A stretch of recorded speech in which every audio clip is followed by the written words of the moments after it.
Major support for these programs is provided by Bank of America Merrill Lynch and Perfect Building Maintenance, New York Community Bank, Kilroy Architectural Windows, New York's Window Company, Greenberg Traurig, LLP, M&T Bank, Chase Commercial Term Lending. Additional support is provided by AVR Realty Company, LLC, Bingham McCutcheon, LLP, Briarwood Organization, Bruce Mosler, Capital One Bank, Cassidy Turley, C.B. Richard Ellis, James Orphanides Centurion Holdings, Chelsea Lighting, Cushman and Wakefield, Dime Savings Bank of Williamsburg, Douglaston Development, DDG Partners, Hal Fettner, Durst Fettner Residential, Friedman LLP, Accountants and Advisors, Gemini Real Estate Advisors, LLC, Genova Burns and Gian Tomasi, Investors Bank, James D. Kuhn Real Estate Center at Syracuse University, Corman Communities, Madison Realty Capital, Margolin Weiner and Evans, LLP, Certified Public Accountants and Business Advisors, Massey Knackle Realty Services, Meridian Capital Group, Newmark Knight Frank, Site Comply, Sterling and Sterling, SJP Properties, Stonehenge Partners, the Wickoff Group, Urban American, and Ackman Ziff Real Estate, Ariel Property Advisors, Eastern Consolidated, Essex Capital Partners, Goldman Properties, Moynihan Group, Muss Development, RAL Development Services, the Spandrel Group, LLC, Rosewood Realty Group, Triangle Equities.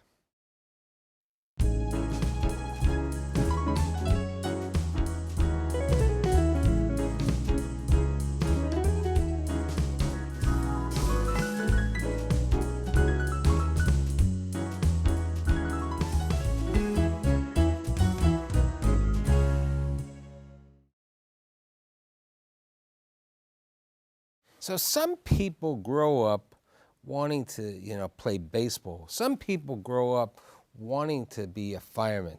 But how many people become a fireman, become a commissioner, become an author? Not too many. But today I'm really lucky to have the former fire commissioner of the city of New York, the 30th fire commissioner, Thomas Von Essen. Thanks for being here today. Thank you. So Tommy, let's go back to your mom and dad. They were from Brooklyn, right? Yes. And what did your dad do? My father was a police officer. But before that, we were talking about your dad, when he was in high school, was really a good baseball player, you said. And the Brooklyn Dodgers, what did they do? They signed him to a contract, but then the war came. And when he came back from the service, I guess he didn't have it anymore, so he never played. Now, you were born in 1945, and you were born where? In Brooklyn also. And how many brothers and sisters? 2 brothers, 2 sisters. I was the oldest. Right, so let's talk about public school, because your schooling, it was an interesting life, you told me, okay?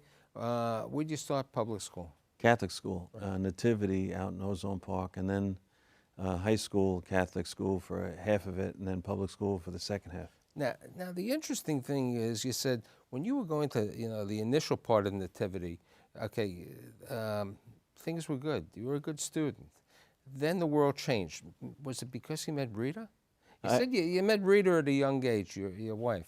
Way too young. How old were you when we were fooling around in the 8th grade. Now, and then she went to the public high school, and I went to the Catholic high school. You went to Bishop Laughlin. Bishop Laughlin. Right. And like I said, I was a real good student, but I floundered at Laughlin, left there because they told me I'd have to repeat my sophomore year. And I went to the public high school, John Adams, to reunite with Rita. Now, during that period of time, you were working a couple of odd jobs. What kind of odd jobs? Always had a lot of odd jobs. I mean, I had a lot of newspaper routes and worked in a butcher who turned out to be my brother-in-law. His wife was my wife's sister. Worked there for years and years in bars and stuff like that, like many people in the neighborhood. And Tooties?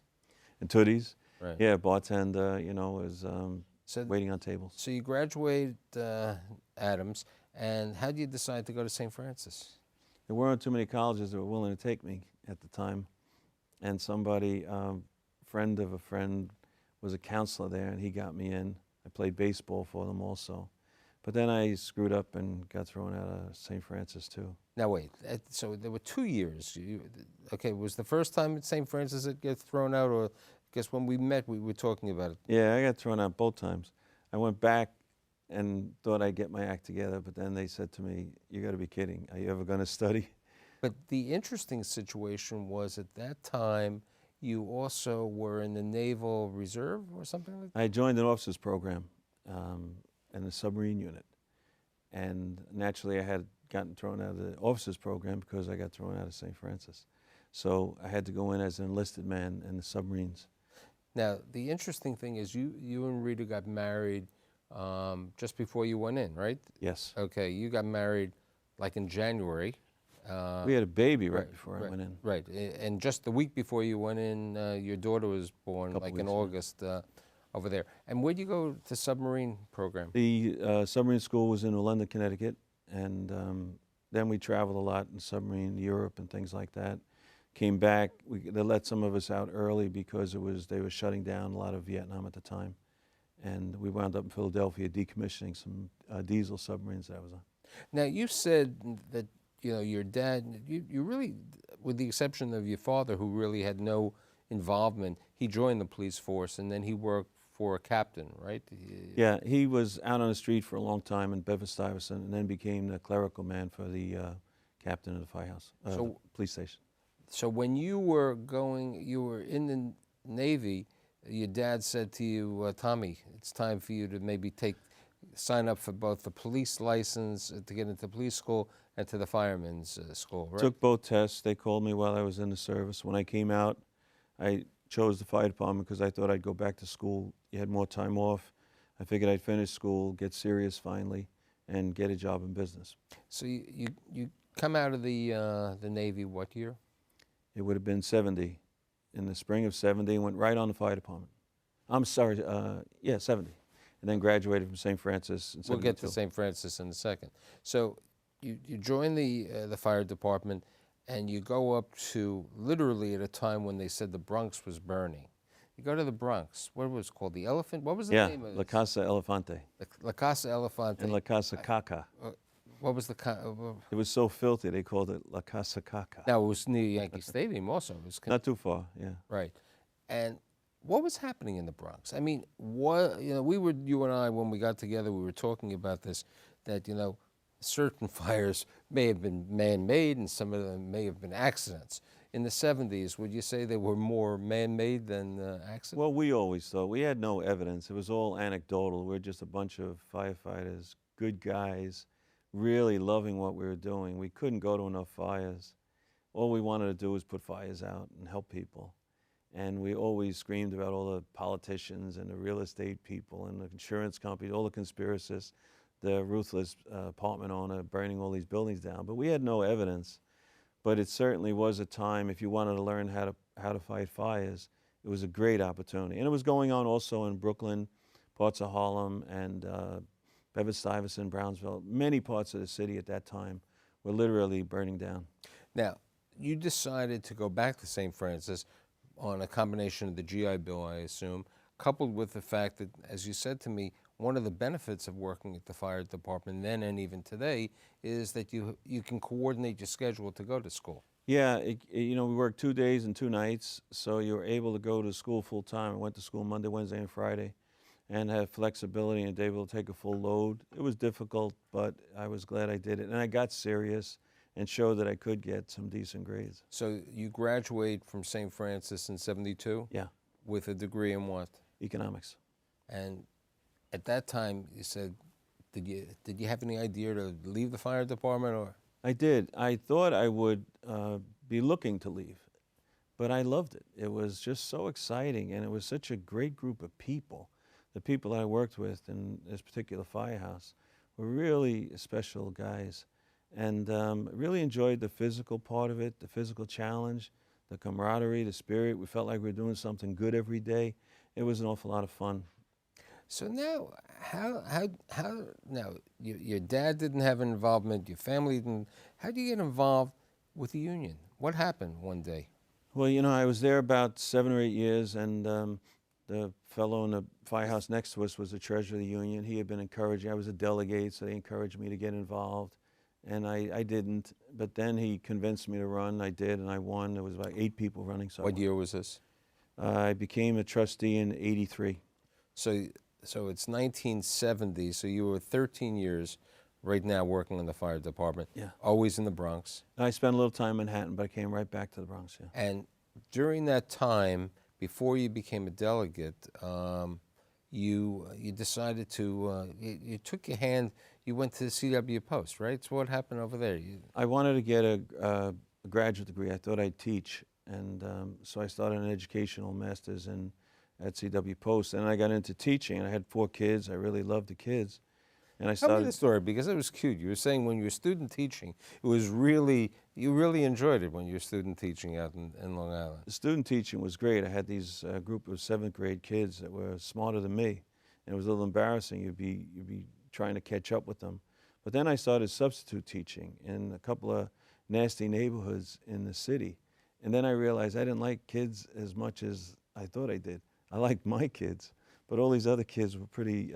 Some of them were pretty nasty. Now, you were saying to me that perhaps when you were growing up, one of your aspirations was possibly to be a lawyer or an FBI agent. Yeah, I mean, that was really where my interest was at the time. I remember in my grammar school book it said West Point, military or law. And those are the areas that interested me. I don't know whether it was from watching television or what. But, and I probably would have wound up there if I hadn't started in such a phenomenal place in the fire department. So it's 1980. Now, when did your brother, because I know your brother, who we'll talk about later on, because he was involved with a campaign for you when you were running for president of the fire union, when did your brother join the fire? He came on in '83. Okay. So you're like the secretary or a delegate in '83. I was a delegate, then I became secretary a couple of years later. So what is the role of the secretary of the union? You're no longer allowed to, you're not fighting fires at this time. You're officially still a firefighter. That's your civil service title. But you're released from the firehouse. They release 1 person for every 1,000 members. We had about 10,000 people, so we had 10 people that were released. You work full-time for the firefighters in the union. The secretary kind of manages the union, does all the benefits, all the information, all the communications, all the meetings, the constitution, all that kind of stuff. What about the dealing with the pension funds? Was that also I started to sit on the pension fund when I became vice president. They had different positions were for different. Now there are 2 unions, aren't there? There's fire officers and firefighters. And you were a member. Firefighters. Firefighters. So that's 1983. How long does that? We were there 7 years, and we had an arbitration. Let's talk about those 7 years and the arbitration, because what happened? Well, we had it was a tough time in the city. You know, the budgets and everything else. A lot of safety issues, a lot of firefighter injuries and stuff. So it was ugly. We had ugly relationships with the administration, mayors, and everything. And then we had a nasty arbitration that we really, the leadership of the union knew we were going to lose, because we still had it better than anybody else around the country. But the membership didn't get that.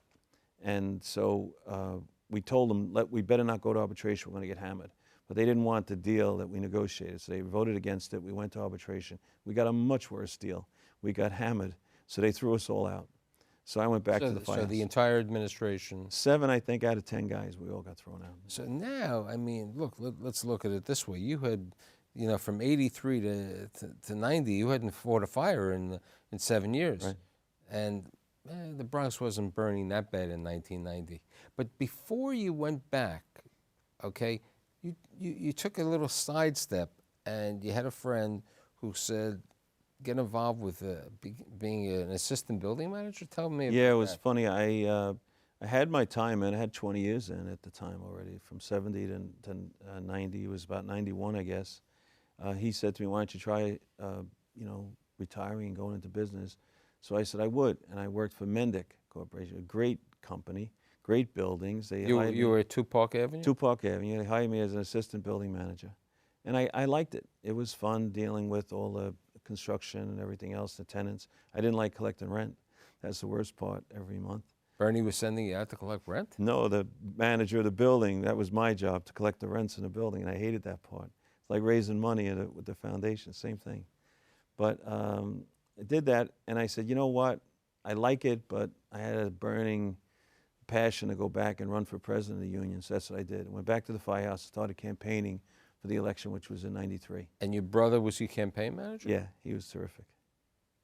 So how do you campaign to be the head of a union? You know, it's just like regular politics. It's horrible. It's disgusting. You visit every firehouse, you sit through meeting, like all these guys are going through these town hall meetings, and you have a room full of, you know, maybe 80% of the people are intelligent and care, and the other 20% are morons that are just they don't get it at all. Now, Same thing in the firehouse. Now, are you allowed to do this when you're... Sure, you're on a day off. Okay. On all your time off, real busy, going every firehouse, and I had good relationships with all the guys. The guys liked me because I was pretty smart, and I had been a real firefighter. I had been in a real place. That meant a lot. If you were a guy that came from a place that never did fire duty, you didn't have that same respect, you know. So I wound up winning. So this is 1993, and you win the election as the head of the fire. Right. Okay, and that gave you a couple of things. Gave you a car, right? Gave you had an office. Where was your office at? On 23rd Street, they had just bought the old Carpenters Union building, and we had a nice office on 23rd Street. Now, when we were sitting together, we were trying to say some of the major accomplishments that you think over the years as the head of the union. What do you think that you did that was really important for the union? Well, you know, we never had a cancer bill, and I take credit for that. And I think that's really important to explain. Talk about the lung bill and then the cancer bill. Yeah, the firefighters always had a presumptive heart bill and a presumptive lung bill. The police had presumptive heart. What it means to be presumptive is if you're a police officer and you have any kind of heart issue and you need to retire, it will be presumed that it was line of duty. Firefighters had that, and they had a lung bill. Neither had the cancer bill. And I worked very hard to achieve that by all the things that you need to do in a union, by not paying off politicians, but getting involved, getting their support. We supported Governor Cuomo at the time, which was very controversial. Guys were against him, but he was very sympathetic towards the plight of the firefighters in this area. So we were successful, and that was a big deal. We really modernized the whole union in those couple of years that I was president. So now, this is 1993. There's a new mayor. As they say, there's a new judge in town. Okay, there's a new mayor who brings in his administration. He brings in Howard Safer. Yes. Now, Howard, what was Howard's background?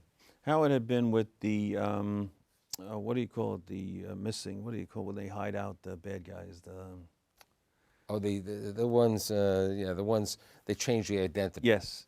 I'm sorry, I can't think. I'm having a senior moment. But he worked for the feds. He had known Giuliani through their relationship when Giuliani was at Justice and he was in a different, in the Fed programs. They were good friends. And that, coincidentally, they had brought me in as president of the union. We had been very supportive of Giuliani to get him elected. Our membership hated Dinkins. Dinkins didn't like the fire department, mainly because of the way he was treated. It was a mutual thing. They had really screwed up the relationships, both sides. And Dinkins wasn't a big fan of the fire department and vice versa. So it was easy for us to support Giuliani, even though we knew he was going to be a tough guy against all public employees. Now, isn't it interesting that when you went to Catholic high school, he was a classmate? Yeah, 2 years ahead of me, which I never knew him then. I wouldn't have known him because he was probably hanging out with all the smart guys at the time in the opera club and all that stuff, you know. But so we were supportive of him. They asked me, who do you want for fire commissioner? I said, I don't care. Just get somebody who's a friend of Giuliani's and someone who thinks big, because I wanted to take the fire department to a bigger level. Did the union have any involvement in helping the mayor select the fire chief? No, it just, they ask you, and maybe they pay attention to you, maybe they don't. They had a lot of respect for me because I was pretty level-headed. I wasn't typical of some of the union stuff in the past. And also, we had been very supportive helping him get elected. So they at least wanted you to think you were involved. But it really was fulfillment of what I thought the fire department needed. He was safe, had a big vision, which was terrific for the fire department. So what happens one morning at 7 o'clock? You get you're shaving and you get a phone call. What happened? Yeah, it was. You know, we had heard rumors that Bratton was leaving and that Safer might become police commissioner, and we thought it might happen, but we didn't know for sure. And I get a call, and it was Safer, and I said, "Hold," and I can't even tell you what I said, cursing at him on the phone. I said, I thought it might happen. I'm really glad for you. You've been great for us. I wish you the best. And he said, yeah, there's another part to this. We want to ask you, the mayor wants to know if you want to be fire commissioner. And I said, you got to be kidding. I was totally shocked. I said, don't put that out there, because I know what they do. They put names out. They have no intention of giving it to that person. But it would have really messed me up, because I had an election coming up. You don't want people thinking that you're being considered for a commissioner. So I said, yes, I would be phenomenal to get an opportunity to do all the stuff I've been wanting to do. The mayor called a half hour later and offered it to me, and I said yes. I spent the next 24 hours in the hole down there at City Hall, and they're investigating you, trying to find out if you have any big things in your closet. And they found out that you were a bad cook in the fire department, right? Yeah, they probably found out a lot more than that, worse things than that, but nothing that changed the mayor's mind. And that began for me the best 6 years. So when did you become the 30th? April of '96. So it's April 96. Before we talk about, we're only going to touch upon 9/11 for a second. During your period from 96 until December 31st, 2001, what do you think the achievements that you accomplished as the fire commissioner? For me, it was all about safety and training. As the union guy, all the time I was safety chairman, and then as president of the union, all we ever tried to do was try to figure out ways to get better equipment and training for the firefighters. And it was really a hassle. When Giuliani came in, he really loved the fire department. He loved the cops too, but he wanted to help us get to that next level as far as all the things that we were looking to do. So it was easier and easier. And then as commissioner, it was even easier to accomplish things that we never thought were possible. For me, the greatest thing, I think, was expanding our special operations. We had an elite group of firefighters in our rescue unit. Like we were joking before, in a manner like Navy SEALs, a very elite Yeah, group. for us, they were our special forces, our Green Berets, our Navy SEALs. They were guys that were willing to do more for the same pay. They didn't get anything extra. We had 5 rescue units, and we had 2 squads. And I decided to we really didn't have the money to make 5 new units. So we took 5 engine companies that were doing nothing, not the greatest units at all in the department. We told these guys, we're going to break up these units, we're going to make them special units. If you want to stay and you want to do all this extra work and you really want to get into the job big time, you're invited. If you're not, if you want to go somewhere else, we'll let you go wherever you wanted. Most of them left, some of them stayed. We started at it, we had a tryout. The union sued me for having a tryout on a day off. They wanted to have a tryout on overtime. I said, every clown in the department will try out if we have it on overtime. Right. So we made guys come in on a day off. We got a phenomenal response. And what was the responsibility of these guys? To be willing to accept the responsibility of all this extra training and more work, going to all the difficult fires that they'd have throughout the city. They were first call on major fires. They ran to everything. So now we had 7 squads, 5 rescue units, 12 really elite units. The squads were a training ground for the rescue units because they were even more highly trained. So now we had 12 units that every chief in the city could count on, knowing that one of them was going to be at his operation. No matter where he was, in the slowest part of Staten Island or the quietest community in Queens to the busiest area in Brooklyn or Manhattan, he knew he was going to get some really elite group. One other thing is that you said to me that there are much less fires today than they were before. There's more time for fire people, and that's why the firemen are very involved with emergency rescue squads and everything. What do you mean by that? Well, it probably takes you into a second area that I'm very proud of. We really had the transition from taking all the medical units from health and hospitals into the fire department. I supported it in the union, and then as commissioner I had to implement it. It wasn't easy because most of the guys were against it. They did not like going out on medical calls. There's a lot of false alarms. There's a lot of abuses of the system. People will call an ambulance because they need a shot. They need to go to see something, you get a diabetes pill or something. It's horrible misuse by a lot of the people in the city. Having said that, there's an awful lot of people that really need an ambulance and don't get it quickly enough. So a fire engine coming with 4 guys on it or 5 guys on it, and they're all EMT, not EMTs, but EMS and EMS, certified first responders, and some EMTs. Having that expertise get to someone in 3-4 minutes instead of 6-7 minutes really does make a difference. And I wanted it because I thought they would be at every fire. All this extra training for the firefighters, in addition to being pensionable and adding a few dollars more in their pay, would be part of becoming really an elite medical service in addition to being an elite fire service, giving them all that opportunity to do more and help each other if they had an incident where a firefighter went down. But then on a daily basis responding to all these calls throughout the city. September 10th, 2001. You were in the Bronx. What are you doing up in the Bronx?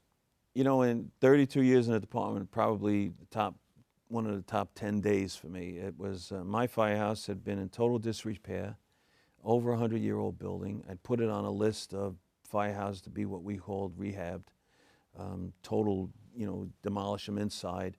It was much easier to fix a firehouse than to build a new one because of all the zoning, and people don't, if it's there 100 years, people don't mind.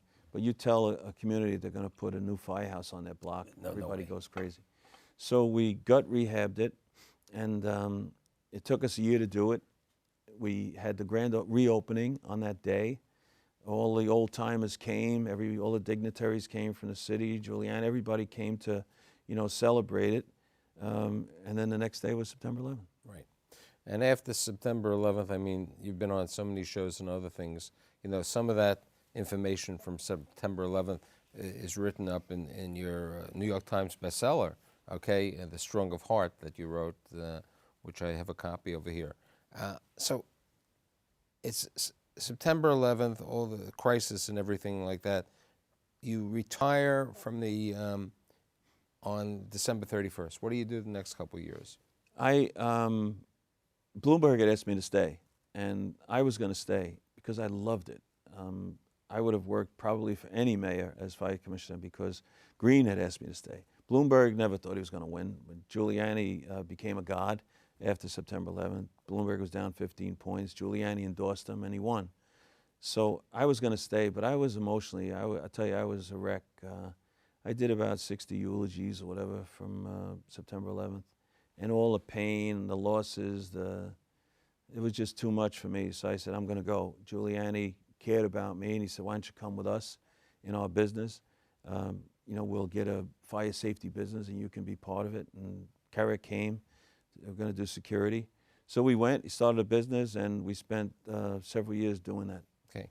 With about 30 seconds left, you and Rita are still married. How many kids you have? We have 4 and 9 grandchildren now. So I'd say for the kid from Brooklyn who at one time wanted to be an FBI agent or a fire chief, you know, you got your bachelor's, you got your master's, you became a writer, you also speak around the country, and more important, you're a wonderful New Yorker, and thanks for being here today. Thank you, Michael.